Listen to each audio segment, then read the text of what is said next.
Isang magandang gabi sa ating mga kabayan dito sa Middle East and the rest of Asia, pati na rin sa Europa. At a very good morning naman sa ating mga Web3 sa kabilang panig ng mundo, the United States of America. Muli nating balikan ang ilang mga bumidang balita sa mundo ng Web3 nitong nakaraang linggo. Mga balitang sinubaybayan at sinundan ninyo para malaman ang mga kaganapan sa Web3 at crypto world. Simulan natin sa balitang tumungtong sa $62,000 level ang BTC matapos ang failed assassination kay Donald Trump.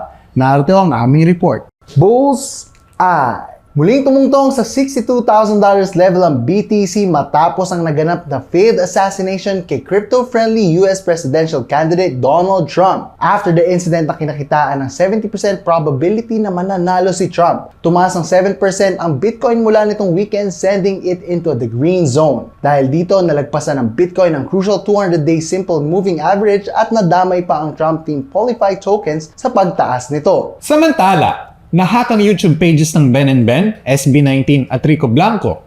Alamin natin ang mga detalye sa report na ito. Hacked! Ito ang nangyari sa YouTube pages ng ilang mga Pinoy celebrities at musikero. Kasama na rito ang YouTube pages ng Ben & Ben, SB19, Rico Blanco at Itchy Worms. Nahack ang kanilang mga pages at kinakitaan ng isang live video promoting XRP na nalamang disguise para sa isang scam. Maaari nitong maapektuhan ng mga fans who might be misled by the scam. Viewers may be tricked into investing or mag-transfer ng funds to fraudulent schemes. Isang kapansin-pansin ay karamihan sa mga na-hack or artists from Sony Music Philippines, so tinitingnan ng anggulo na maaaring isang staff nila ang nag-compromise ng access sa lahat ng YouTube channels. Dito muli sa US political arena, pinili ni Donald Trump ang isang Ohio senator na may $250,000 worth of Bitcoin bilang kanyang running mate.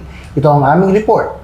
Breaking news from the US political arena. Marami nga ang nagulat sa pagpili ni US presidential candidate ng kanyang running mate for vice president na si Ohio Senator J.D. Vance. Napag-alaban na may hawak ng $250,000 worth of Bitcoin in 2022 at isang supporter of pro-crypto legislation. This makes their partnership the most crypto-friendly ticket so far sa US elections. With this, candidates mukhang nakakakuha ng kakampi ang crypto and marami ang umaasa ng pagsipa pa ng crypto in the United States. On the topic of Ethereum ETFs, mukhang mabibigyan na ng preliminary approval ang BlackRock at Franklin Templeton sa US SEC.